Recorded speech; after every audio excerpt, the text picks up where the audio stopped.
ശരി, നമുക്ക് നേരെ ഈ വിശകലനത്തിലേക്ക് കടക്കാം. നമ്മൾ കുട്ടിക്കാലത്ത് ഉറങ്ങാൻ നേരത്ത് കേട്ടുവളർന്ന വളരെ പരിചിതമായ ഒരു കഥയുണ്ടല്ലോ, ജാക്ക് ആൻഡ് ബീൻസ്റ്റോക്ക്. ആ കഥയെ ഇന്ന് നമ്മൾ പൂർണ്ണമായും ഒന്ന് പൊളിച്ചെഴുതാൻ പോവുകയാണ്.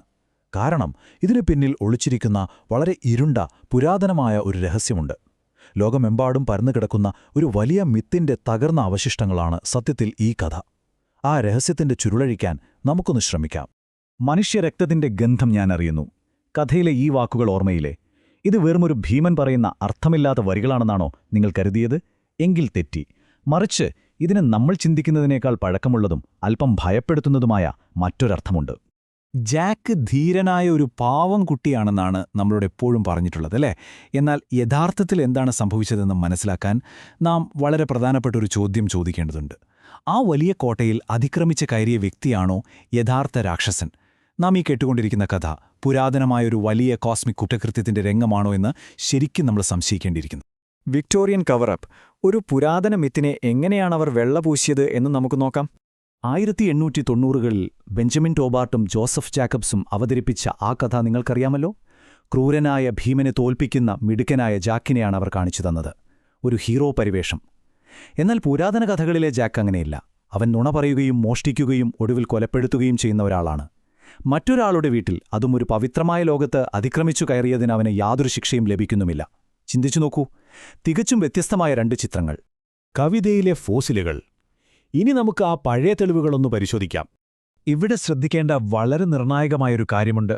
ഫീ ഫൈ ഫോ ഫം എന്ന ശബ്ദം വെറുമൊരു അസംബന്ധമല്ല. ഭാഷാശാസ്ത്രജ്ഞർ പറയുന്നത് ഈ വാക്കുകൾക്ക് പുരാതന പ്രോട്ടോസെൽറ്റിക് മന്ത്രങ്ങളുമായി ബന്ധമുണ്ടെന്നാണ്. അതായത് മനുഷ്യരക്തത്തിന്റെ ഗന്ധം തിരിച്ചറിയാനും അതിക്രമിച്ച് കയറുന്നവരെക്കുറിച്ചുള്ള ഒരു മുന്നറിയിപ്പായും ഉപയോഗിച്ചിരുന്ന വളരെ പുരാതനമായ ഒന്നാണത്. അല്ലാതെ വെറുമൊരു കവിതയല്ല. ഇനി ആ മാന്ത്രിക വിത്തുകളുടെ കാര്യമോ? അവ പോലും വളരെ ഇരുണ്ടൊരു ചരിത്രം പേരുന്നവയാണ്. നിങ്ങൾക്കറിയാമോ, പൈതഗോറിയന്മാർ ഈ വിത്തുകൾ കഴിക്കുന്നത് പോലും നിരോധിച്ചിരുന്നു. കാരണം മരിച്ചവരുടെ ആത്മാക്കളെ അവ വലിച്ചെടുക്കുമെന്നും അവയുടെ വേരുകൾ നേരെ പാതാളത്തിലേക്കാണ് നീളുന്നതെന്നുമാണ് അവർ വിശ്വസിച്ചിരുന്നത്. ഇത് കേൾക്കുമ്പോൾ തന്നെ ആ കഥയുടെ സ്വഭാവം മൊത്തത്തിൽ മാറുന്നില്ലേ? വിശുദ്ധ കാവൽക്കാർ, ഇതിലെ ആഗോള സമാനതകൾ എന്തൊക്കെയെന്ന് നോക്കാം. ഈ കഥ നമ്മൾ കുറച്ചുകൂടി വിശാലമായി പരിശോധിച്ചാൽ ഒഡീഷ്യസിനെയും ഗിൽഗമിഷിനെയും പോലെയുള്ള ആളുകളുമായി ജാക്കിനുള്ള സാമ്യം വളരെ വ്യക്തമായി മനസ്സിലാകും. പുണ്യമായൊരു ലോകത്തിന്റെ സന്തുലിതാവസ്ഥ തകർക്കുന്ന അവിവേകിയായൊരു നുഴഞ്ഞുകയറ്റക്കാരനാണിവിടെ ജാക്കിനെ നമുക്ക് കാണാൻ കഴിയുക. കാവൽക്കാരനെ കൊന്ന് പവിത്രമായവ മോഷ്ടിക്കുന്ന ഇതേ പാറ്റേൺ ലോകത്തിന്റെ പല ഭാഗങ്ങളിലും നൂറ്റാണ്ടുകളായി ആവർത്തിക്കപ്പെടുന്നുണ്ട് എന്നത് ശരിക്കും അതിശയകരമല്ലേ? പുരാതന Norse, Irish, Hindu, North American ഇതിഹാസങ്ങളിലൊക്കെ ഭീമന്മാരുണ്ട്. എന്നാൽ അവർ വെറും അത്യാഗ്രഹികളായ മൃഗങ്ങളായിരുന്നില്ല കേട്ടോ. ദൈവങ്ങൾക്കു മുമ്പേ ഉണ്ടായവരാണവർ. കാലത്തെയും പ്രകൃതിയുടെ വലിയ മാറ്റങ്ങളെയും കാത്തു സൂക്ഷിക്കാൻ നിയോഗിക്കപ്പെട്ട ആദ്യത്തെ കാവൽക്കാർ. അപ്പോൾ ഒന്ന് ആലോചിച്ച് നോക്കൂ, ജാക്കിന്റെ കഥയിലെ ഭീമനും ഇതുപോലെ ഒരു കാവൽക്കാരൻ മാത്രമായിരുന്നില്ലേ? കോസ്മിക് സ്തംഭം, അത് വെറുമൊരു ചെടിയായിരുന്നില്ല.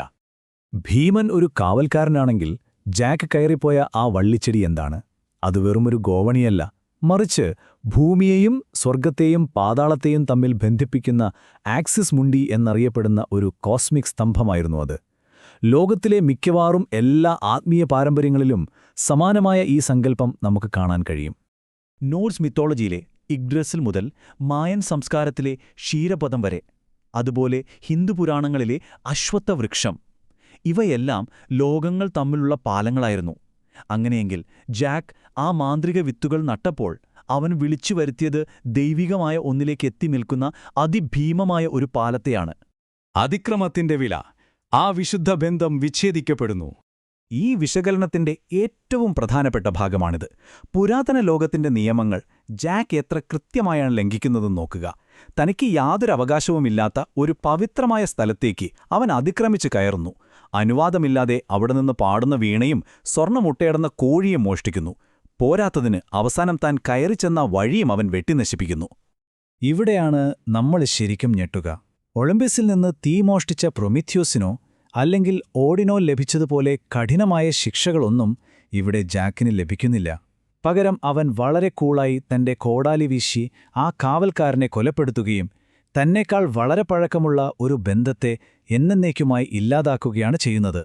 ആ ഭീമൻ സത്യത്തിൽ ജാക്കിനെ വേട്ടയാടാൻ നടക്കുന്ന ഒരു വില്ലനെ ആയിരുന്നില്ല, മറിച്ച് നമ്മുടെ ഈ ലോകത്തേക്ക് ഒരിക്കലും കൊണ്ടുവരാൻ പാടില്ലാത്ത ചില പവിത്രമായ വസ്തുക്കൾക്ക് കാവലിരുന്ന് ആ നിശബ്ദമായ കോട്ടയിൽ കാത്തിരിക്കുക മാത്രമായിരുന്നു അവൻ.